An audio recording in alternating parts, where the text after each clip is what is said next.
हर हर महादेव, जय भोलेनाथ। स्वागत है आप सभी का आपके अपने YouTube चैनल उपासना की उपासना में। आज के वीडियो में आप सुनेंगे श्रावण मास महात्म के 7वें अध्याय की कथा। महात्म के अंत में आप सुनेंगे भगवान शिव के भक्त की कथा। आपसे रिक्वेस्ट है कि आप वीडियो में अंत तक बने रहें। वीडियो पसंद आता है तो प्लीज़ लाइक ज़रूर किया करें और कहानियाँ अच्छी लगती हैं तो शेयर भी किया करें। वीडियो पर पहली बार आए हैं तो सब्सक्राइब करना बिल्कुल ना भूलें। बेल बटन को प्रेस करें ताकि नए वीडियोस के नोटिफिकेशंस आप तक पहुंच सके। आइए कथा में आगे बढ़ते हैं।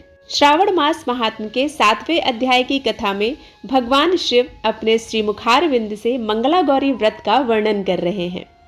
भगवान कहते हैं, हे सनत कुमार, अब मैं अत्युत्तम भौम व्रत का वर्णन करूंगा, जिसके अनुष्ठान करने मात्र से वैधव्य नहीं होता है। विवाह होने के पश्चात 5 वर्षों तक यह व्रत करना चाहिए। इसका नाम मंगला गौरी व्रत है। यह पापों का नाश करने वाला होता है। विवाह के पश्चात प्रथम श्रावण शुक्ल पक्ष में पहले मंगलवार को यह व्रत आरंभ करना चाहिए। केले के खंभों में सुशोभित एक पुष्प मंडल बनाना चाहिए और उसे अनेक प्रकार के फलों तथा रेशमी वस्त्रों से सजाना चाहिए। उस मंडप में अपनी सामर्थ्य के अनुसार देवी की स्वर्णमयी अथवा अन्य धातु की बनी प्रतिमा स्थापित करनी चाहिए। उस प्रतिमा को 16 उपचारों से, 16 दूर्वा दलों से, 16 चावलों से तथा 16 चने की दालों से मंगला गौरी नामक देवी की पूजा करनी चाहिए और 16 बत्तियों से 16 दीपक जलाने चाहिए। दही तथा भात का नैवेद्य भक्ति पूर्वक माता को अर्पित करना चाहिए। देवी के पास ही पत्थर का सिल तथा लोढ़ा स्थापित करना चाहिए। 5 वर्ष तक इस प्रकार से करने के पश्चात उद्यापन करना चाहिए। माता को वायन प्रदान करना चाहिए, जिसकी विधि आप सुनिए। अपने सामर्थ्य के अनुसार एक पल प्रमाण स्वर्ण की अथवा उसके आधे प्रमाण की अथवा उसके भी आधे प्रमाण की मंगला गौरी की प्रतिमा निर्मित करानी चाहिए। अपनी शक्ति के अनुसार स्वर्ण आदि से बने तुंडल पूरित पात्र पर वस्त्र तथा रमणीय कंचू की ओढ़नी रखकर उन दोनों के ऊपर देवी की प्रतिमा स्थापित करनी चाहिए। पास में चांदी से निर्मित सिल तथा लोढ़ा रखकर माता को वायन प्रदान करना चाहिए। इसके बाद 16 सुवासिनों को प्रयत्नपूर्वक भोजन कराना चाहिए। हे विप्र, इस विधि से व्रत करने पर 7 जन्मों तक सौभाग्य बना रहता है और पुत्र पौत्रादि में वृद्धि होती है। धन संपदा में भी वृद्धि होती है। सनत कुमार बोले, सर्वप्रथम इस व्रत को किसने किया था और किसको इसका फल प्राप्त हुआ था? हे शंभु, जिस तरह से मुझे इसके प्रति निष्ठा हो जाए, कृपा करके वैसे ही बताइए। तब भगवान देवादिदेव महादेव बोले, हे सनत कुमार, पूर्व काल में कुरु देश में श्रुतकीर्ति नामक एक विद्वान, कीर्तिशाली, शत्रुओं का नाश करने वाला तथा 64 कलाओं का ज्ञाता तथा धनुर्विद्या में कुशल राजा हुआ था। पुत्र के अतिरिक्त अन्य सभी शुभ चीजें उस राजा के पास थीं। अतः वह राजा संतान के विषय में अत्यंत चिंतित हुआ और जब ध्यानपूर्वक देवी की आराधना करने लगा, तब उसकी कठोर तपस्या से देवी प्रसन्न हो गईं और उससे यह वचन बोली, हे सुव्रत, वर मांगो। श्रुतकीर्ति बोला, हे देवी, यदि आप मुझ पर प्रसन्न हैं तो मुझे सुंदर पुत्र दीजिए।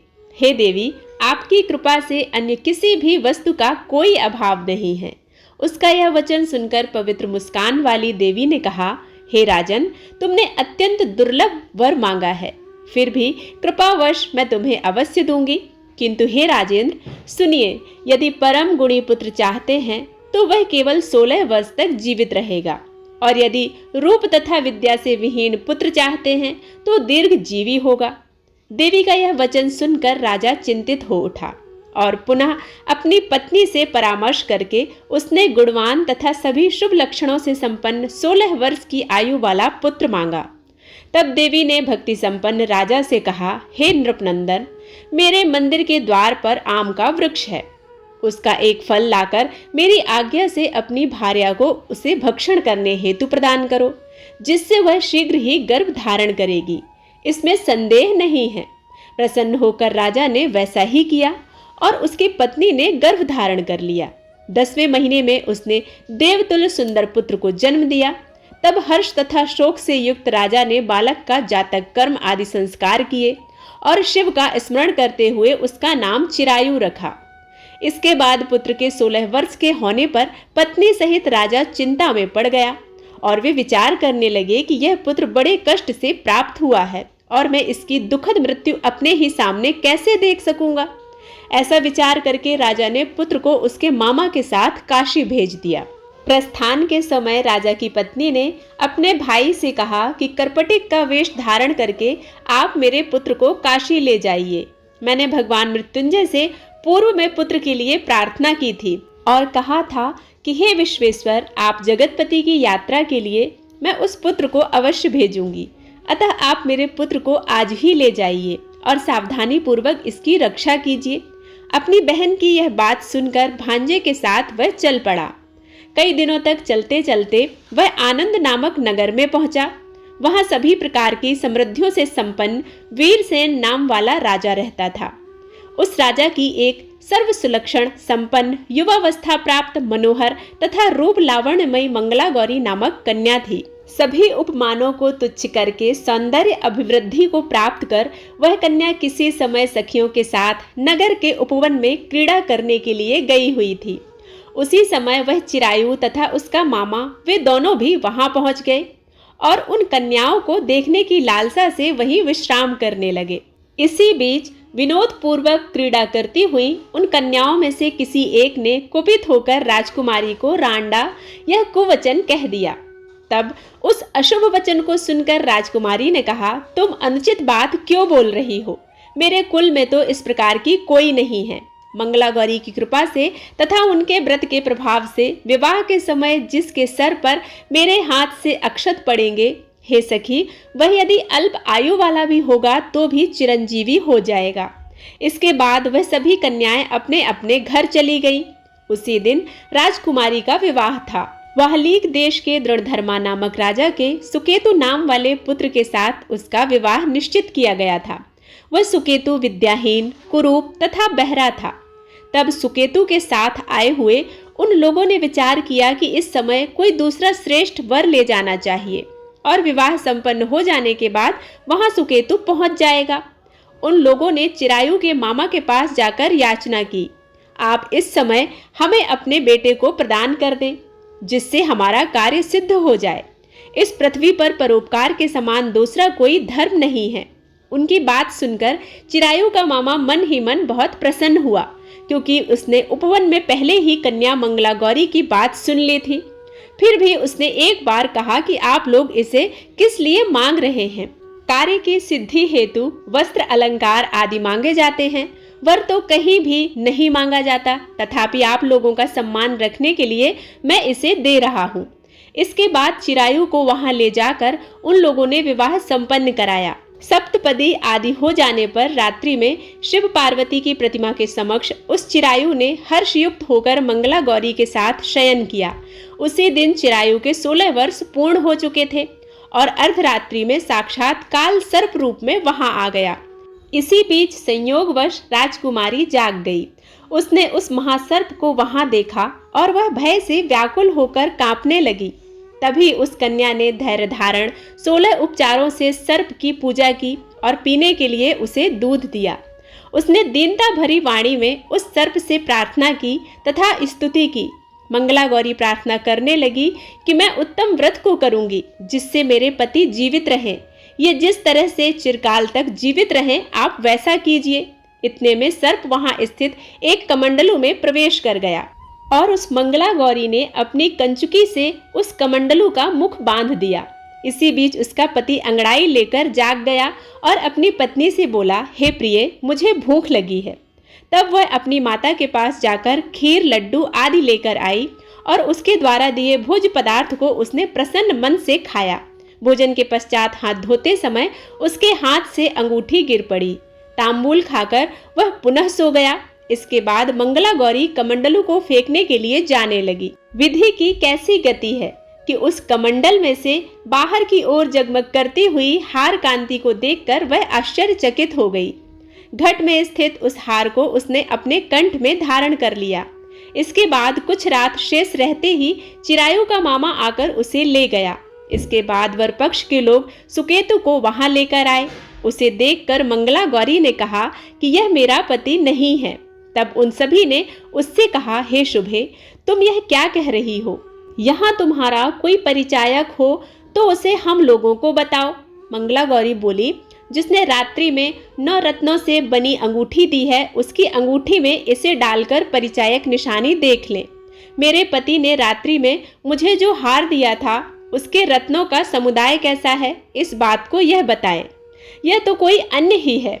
इसके अतिरिक्त रात्रि में आम सींचते समय उनका पैर कुमकुम से लिप्त हो गया था। वह मेरी जांघ पर अब भी विद्यमान है। उसे आप लोग शीघ्र देख लें। साथ ही रात में परस्पर भाषण तथा भोजन आदि जो कुछ किया गया था, उसे भी यह बता दे। तब यह निश्चित ही मेरे पति हैं।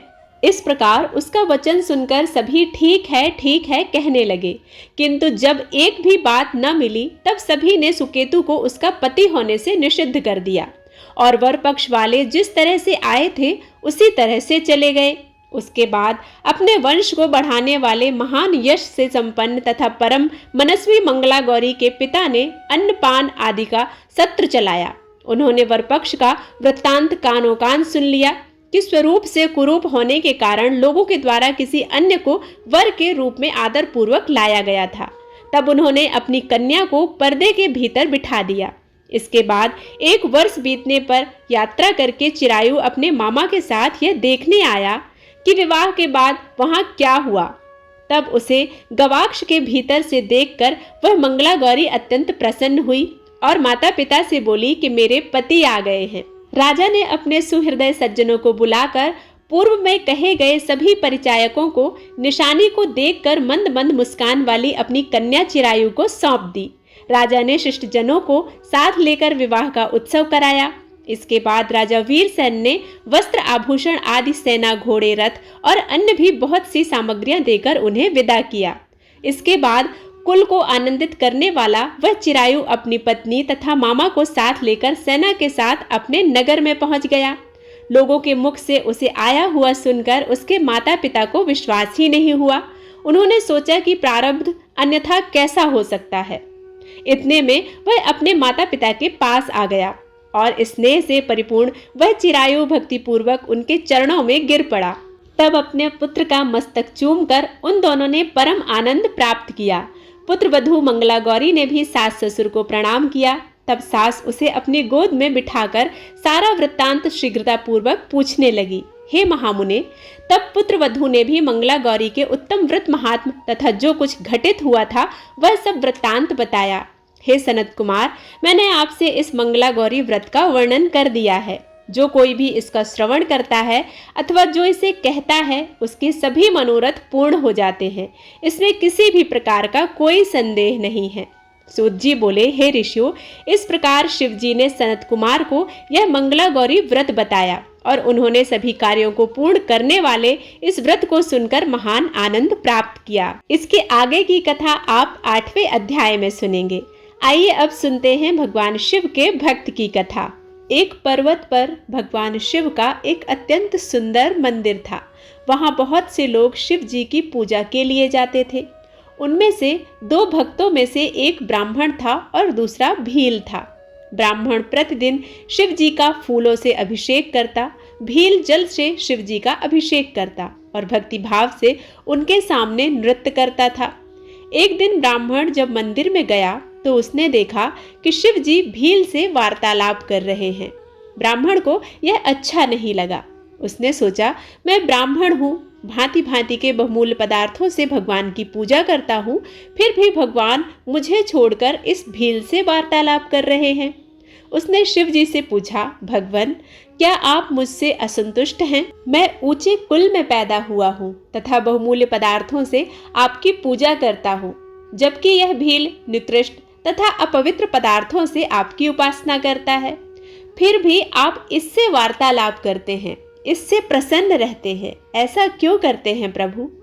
शिव जी ने उत्तर दिया, ब्राह्मण, तुम ठीक कहते हो, परंतु इस भील का जितना स्नेह मुझ पर है उतना तुम्हारा नहीं है। एक दिन शिव जी ने अपनी एक आंख फोड़ ली। ब्राह्मण नियत समय पर पूजा करने आया। उसने देखा शिव जी की एक आंख नहीं है। पूजा करके वह अपने घर लौट गया। उसके बाद भील आया। जब उसने देखा कि शिव जी की एक आंख नहीं है तो उसने झट से अपनी आंख निकालकर उनको लगा दी। दूसरे दिन ब्राह्मण फिर आया। शिव जी की दोनों आंखें देखकर उसे अत्यंत आश्चर्य हुआ। शिव जी ने कहा, ब्राह्मण, इस आंख को गौर से देखो। यह उस भील की आंख है जो उसने मुझे प्रेम पूर्वक अर्पित की है। तुमने तो ऐसा सोचा तक नहीं, इसलिए मैं कहता हूं कि भील ही सच्चा मेरा भक्त है। शिव की कृपा से भील की आंख भी ठीक हो गई और उसके दिव्य ज्ञान चक्षु भी खुल गए। भगवान शिव की जो शरणागति पूर्ण समर्पण के साथ करता है, भगवान उसे मोक्ष प्रदान कर उसे दिव्य ज्ञान प्रदान करते हैं। उम्मीद करती हूँ यह वीडियो आप सभी को पसंद आया होगा। यदि पसंद आता है तो लाइक करके कमेंट बॉक्स में जरूर बताइएगा। मिलते हैं एक नई कथा के साथ, तब तक के लिए ओम नमः शिवाय।